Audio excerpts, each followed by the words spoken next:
ប្រយុមិត្តពិតជាឆ្ងល់ថាហេតុអ្វីបានជាបុគ្គលមួយចំនួនអាចជោគជ័យនៅក្នុងជីវិតបានខណៈដែលមនុស្សភាគច្រើនផ្សេងទៀតបរាជ័យមិនសមតាមបំណងរបស់ខ្លួនចម្ងល់នេះនឹងត្រូវបកស្រាយខាងក្រោមនេះដែលបញ្ជាក់ឲ្យឃើញថាភាពជាបុគ្គលជោគជ័យក៏ជាកើតឡើងពីភាពឆ្លាតវៃរបស់ពួកគេផ្ទាល់ជាសំខាន់ផងដែរភាពឆ្លាតវៃនេះហើយដែលជាលក្ខណៈពិសេសធ្វើឲ្យបុគ្គលប្រភេទនេះខុសពីមនុស្សដទៃទៀតនិងអាចសម្រេចតាមបំណងរបស់គេបានដូច្នេះតើអ្វីទៅជាចំណុចពិសេសរបស់បុគ្គលឆ្លាតវៃ 1. មិនឲ្យអតីតកាលបន្តប្រឡូកប្រឡាក់បច្ចុប្បន្នកាលរបស់ខ្លួន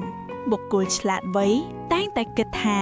ការបរាជ័យគឺជាឱសថដ៏ស័ក្តិសិទ្ធិសម្រាប់ការអភិវឌ្ឍដ៏មានសក្តានុពលនៅពេលបច្ចុប្បន្នខុសពីមនុស្សទូទៅបុគ្គលប្រភេទនេះនឹងមិនអនុញ្ញាតឲ្យស្នាមអតីតកាលដឹកមកខ្លួននោះឡើយពោលគឺ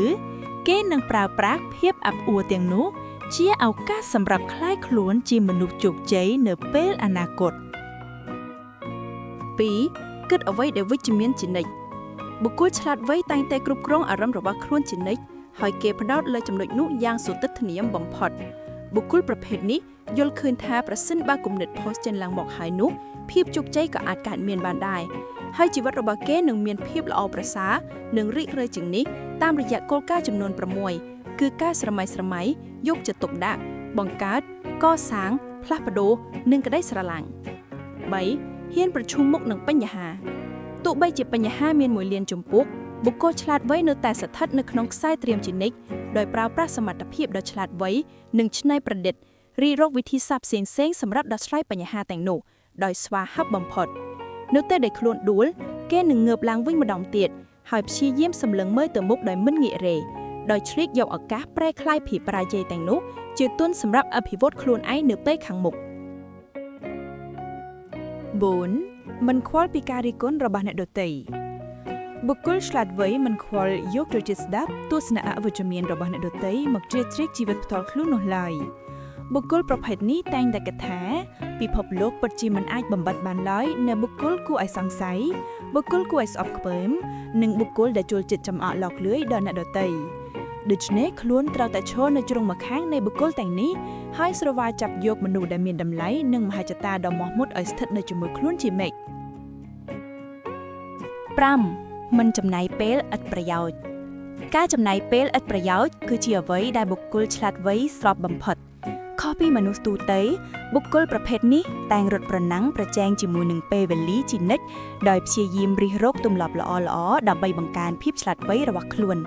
ក៏ប៉ុន្តែមិនមែនជាការខិតខំប្រឹងប្រែងហួសហេតុហើយគ្មានលទ្ធផលអ្វីជាដុំកំភួននោះឡើយ 6. ធ្វើការដោយមិនតក់ក្រហល់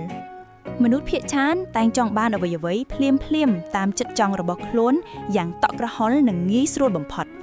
ក៏ប៉ុន្តែសម្រាប់បុគ្គលឆ្លាតវៃវិញការធ្វើដំណើរដ៏ត្រឹមត្រូវលើផ្លូវរបស់ពួកគេប្រចាំថ្ងៃដោយការរង់ចាំនិងការអត់ធ្មត់នឹងនាំខ្លួនទៅរកគោលដៅរបស់ខ្លួនយ៉ាងពិតប្រាកដនាពេលអនាគត 7. ធ្វើអ្វីតាមសមត្ថភាពរបស់ខ្លួនសម្រាប់បុគ្គលឆ្លាតវៃការផ្ដោតសំខាន់ទៅលើអ្វីដែលខ្លួនអាចធ្វើបានគឺជារឿងចាំបាច់បំផុតសម្រាប់ខ្លួនដើម្បីឆ្លើយតបទៅនឹងកលៈទេសៈមិនអំណោយផលណាមួយបុគ្គលប្រភេទនេះដឹងថាសេចក្តីសុខផ្លូវចិត្តគឺជាសោភ័ណភាពនៃប្រាជ្ញាស្មារតីដែលឃើញមានភាគច្រើនបំផុតនៅពីក្រោយភាពជោគជ័យទាំងពួង 8. ដកខ្លួនថយពីមនុស្សនាំទៅរកបរាជ័យការចំណាយពេលវេលាចែករំលែកបទពិសោធន៍ល្អៗដែលមានតម្លៃនិងគុណប្រយោជន៍ជាមួយក្រុមគ្រួសារមិត្តភ័ក្តិនិងបុគ្គលជិតស្និទ្ធផ្សេងទៀតគឺជាផ្នែកមួយដែលបុគ្គលឆ្លាតវៃត្រូវធ្វើក៏ប៉ុន្តែចំណុចនេះក៏មានដែនកំណត់របស់វាដែលបុគ្គលឆ្លាតវៃត្រូវកំណត់ចំពោះមនុស្សដែលនាំទៅរកមាត់ច្រោះដូច្នេះមានតែបុគ្គលមានកំណត់សុតិនិយមខ្ពស់ឆ្លាតវៃនិងគួរឲ្យគោរពប៉ុណ្ណោះដែលបុគ្គលប្រភេទនេះត្រូវរាប់អាន 9. មិនក្រអឺក្រទមឬវាយរឹកម្នាក់អានធ្លាប់ឃើញមនុស្សឆ្លាតវៃបានបង្ហាញអាកប្បកិរិយាចខាំងខ្ចងឬក្រអឺក្រទមមើលងាយអ្នកដទៃដែរឬទេចំពោះទង្វើទាំងនេះវាពិបាកនឹងទទួលយកណាស់សម្រាប់បុគ្គលឆ្លាតវៃពោលគឺការបន្ទាបខ្លួនមិនអោតសរសើរខ្លួនឯងនិងការត្រេកត្រអាលនឹងការសរសើររបស់អ្នកដទៃគឺជាអ្វីដែលបុគ្គលប្រភេទនេះត្រូវរក្សាឲ្យបាន 10. អរគុណគ្រប់យ៉ាងដែលបានផ្ដល់មកឲ្យខ្លួនបុគ្គលឆ្លាតវៃពិតជាយល់ដោយខ្លួនឯងថាពិភពលោកយើងនេះនឹងមិននៅស្ថិតស្ថេរជាមួយពួកគេជានិច្ចនោះឡើយគេជឿជាក់ថាអំណាចនៃអំពើល្អនិងទង្វើមិនអត្តានិយមដ៏សាមញ្ញមួយធ្វើឡើងទៅលើអ្នកដទៃដោយស្នាមញញឹមអាចផ្លាស់ប្ដូរជីវិតរបស់ពួកគេនិងខ្លួនឯងយ៉ាងល្អប្រសើរបាន